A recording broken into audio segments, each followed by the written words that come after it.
Hi students, welcome to KVS Guru online classes. My name is N. Mahendra Reddy, School Assistant Physical Science, ZPHS Tangedukunta, OD Chiru Mandal, Anantapur District. In the last class, we have studied about the definition of refraction and also refractive index.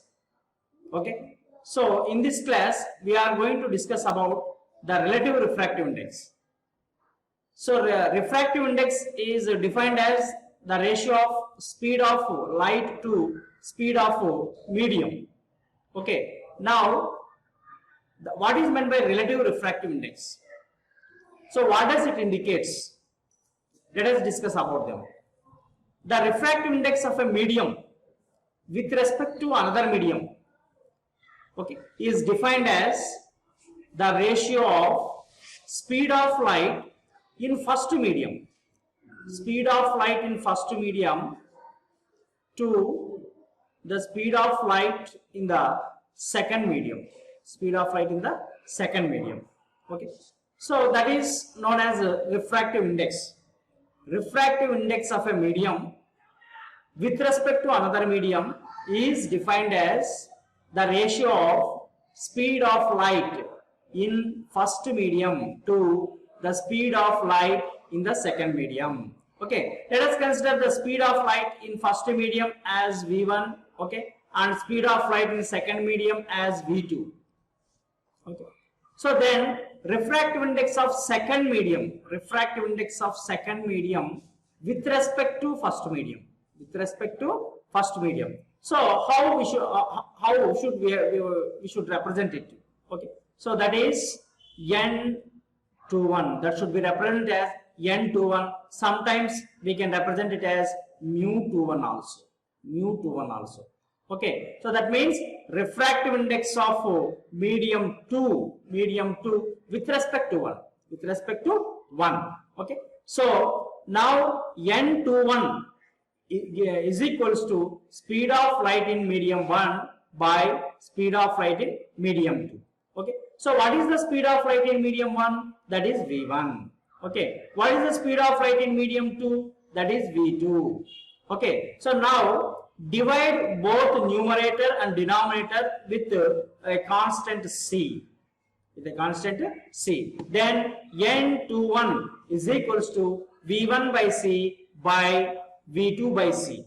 V2 by C. Okay, so already we learned in the previous topic N is equals to C by V. N is equals to C by V. Then if you consider any other medium, okay, so then we can write it as N1 is equals to C by V1 and N2 is equals to C by V2.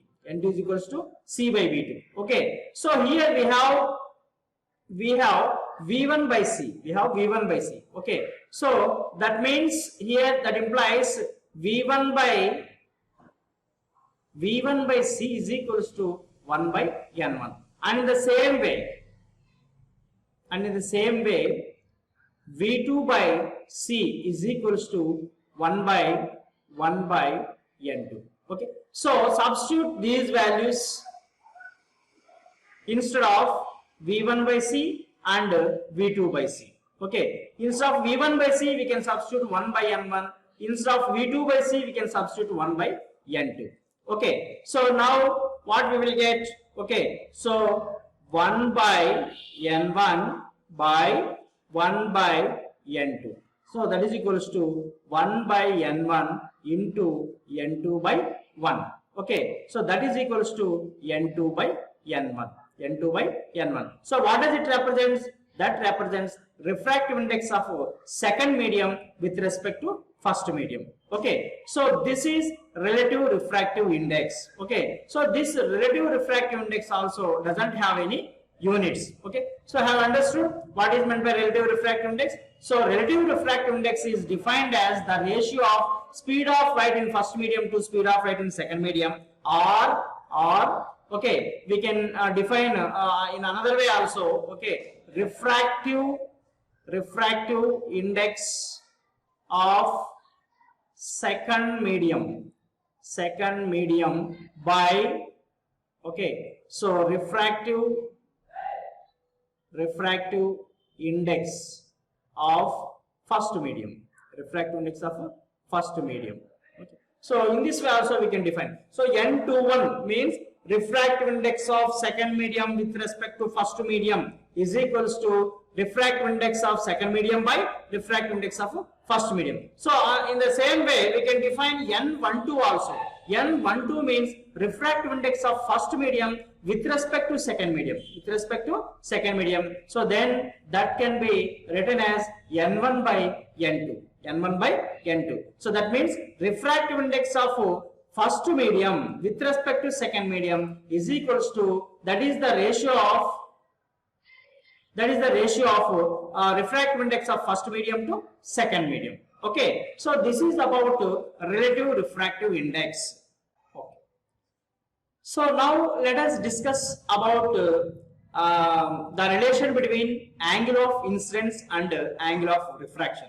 Okay, so in our book there is a lab activity to find out the relation between angle of incidence and angle of refraction.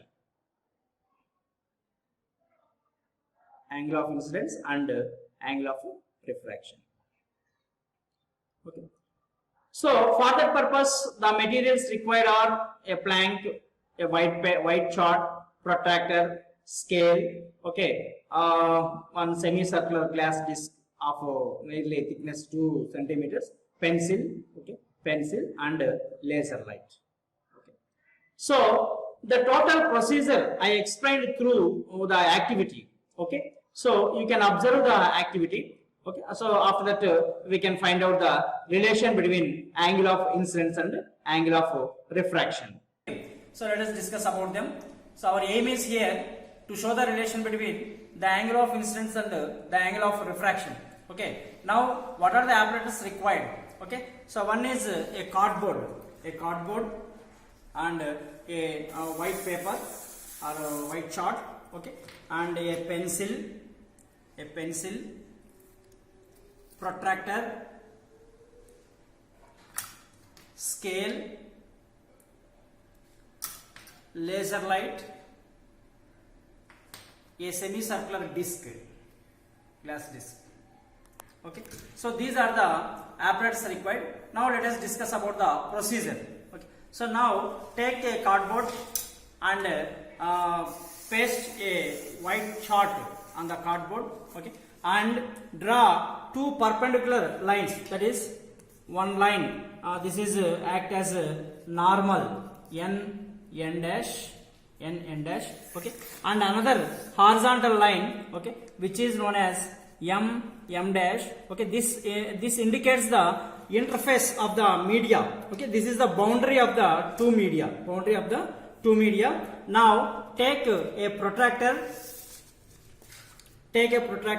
and keep the protractor at the junction of these two lines. That means the intersection point of O. Okay, so now note down the readings. That is starting from 0 to 90 degrees and again from here to 0 to 90 degrees. Okay, so turn the protractor on the other side and then again note the readings. That is from 0 degrees to 90 degrees and from here 0 degrees to 90 degrees. So like that you have to prepare one cardboard. So this is already prepared like this. Okay, so this is normal n dash, and this is a boundary line between two media. Okay, m dash. Okay, so these are the readings 0 to 90, again from here 0 to 90, this side 0 to 90, 0 to 90. Okay, so like that we have to prepare a cardboard. Okay, so now place the cardboard on the table and place a semicircular disc.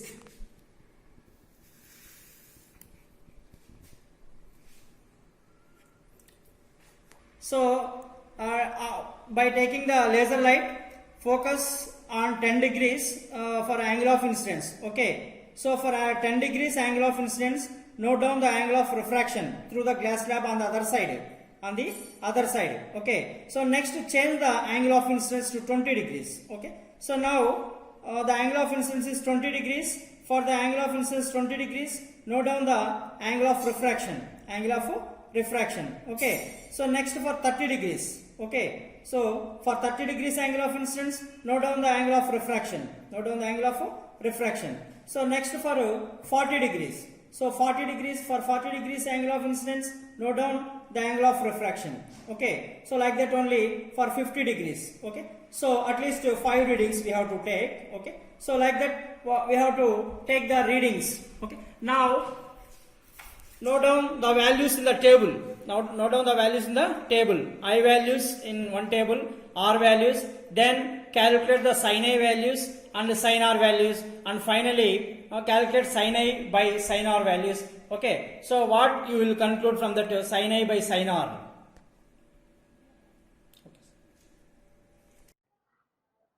Okay, so by this activity we got the values. Okay, so here we increased the angle of incidence from 10 to up to 50 degrees centigrade. So for angle of incidence 10, okay, so we got the refraction as 7.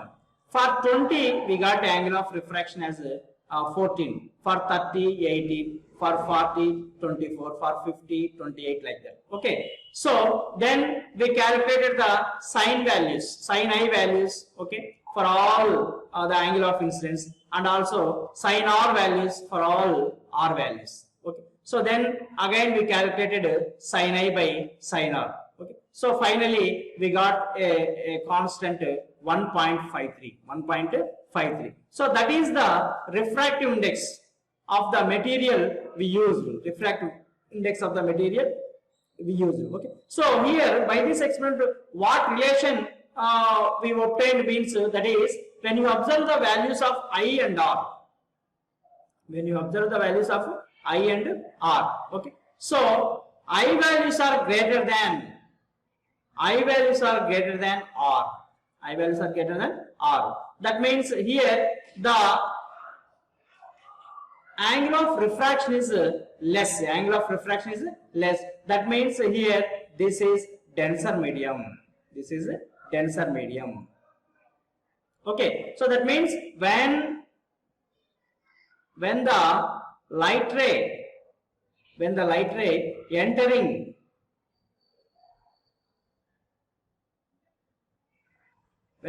entering from rarer medium to denser medium. Okay, so then the light ray bends towards the normal. Okay, so that's why we got the R values as less values. Okay, so that means here in the case of the light ray entering from rarer medium to denser medium. Okay, so the values of R are less than I. Okay, so this is the relation we obtained through this activity. So by this activity, okay, we can conclude that, okay, so the R values are less. Why these R values are less? Because the light rays are entering from rarer medium to denser medium.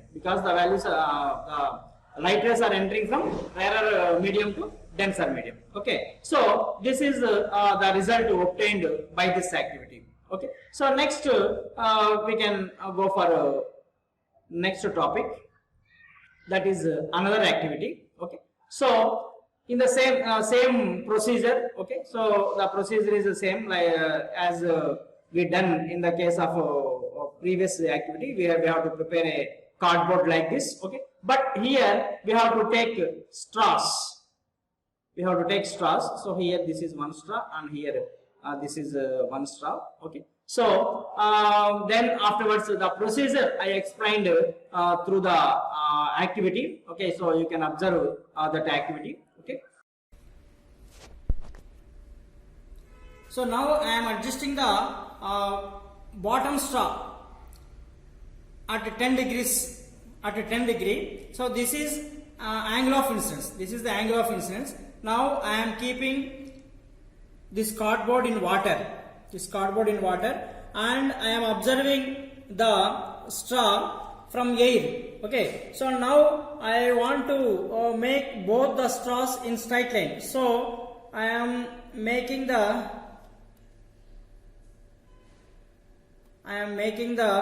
upper straw such that both the straws lies in a straight line. Both the straws lies in straight line. Okay, now change the angle of incidence. Okay, so change the angle of incidence up to 20 degrees. Up to 20 degrees. Okay, now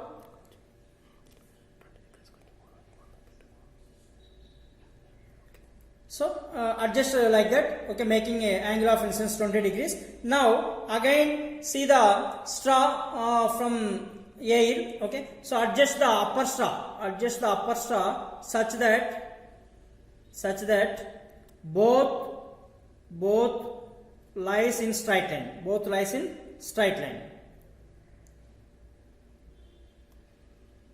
Okay, so this is the second angle of incidence. Now change the angle of incidence up to 30 degrees. Up to 30 degrees, and again see the upper straw. Okay, so they are not in straight line. Okay, so adjust the upper straw such that they lies in same straight line. They lies in same straight line. Okay, so next for another angle of incidence, so move the bottom straw up to 40 degrees. Up to 40 degrees.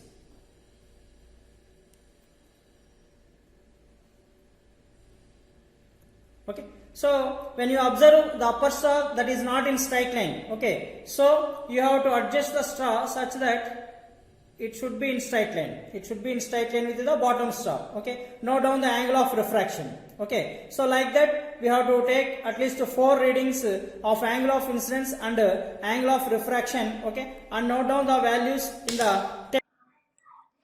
So here we calculated the angle of refraction for angle of incidence 10, and for angle of incidence 20 we calculated the angle of refraction. Okay, so for 30 angle of refraction, for 40 angle of refraction. Then again we calculated sin I values, okay, and sin R values. So finally we find the sin R by sin I values. Okay, so finally we got the average value like 1.4. Okay, so from this activity what we concluded means, so here when you observe the angle of incidence and the angle of refraction, okay, so angle of incidence is less than angle of refraction. So angle of incidence is less than angle of refraction means, so here the angle of incidence is in denser medium. Okay, so the refraction angle is more, because that's why it is rarer medium. Okay, so when the light ray entering from denser medium to rarer medium, okay, denser medium to rarer medium, then the angle of refraction values are larger. Okay, we will get a large angle of refraction values. Okay, so this is the relation between angle of incidence and angle of refraction when the light ray entering from denser medium to rarer medium. Okay, so in the first activity the light ray entering from rarer medium to denser medium. Okay, when the light ray entering from rarer medium to denser medium, we got the refraction values are less. Okay, so in this case the light ray entering from denser medium to rarer medium, so here the values of refraction we got as large values. Okay, so these are the two activities which shows the relation between angle of incidence and angle of refraction. Okay, yes, today we learned about the relative refractive index and the relation between angle of incidence and angle of refraction. Okay, so in the next class we will discuss about the Snell's law and also total internal reflection. Okay students, bye.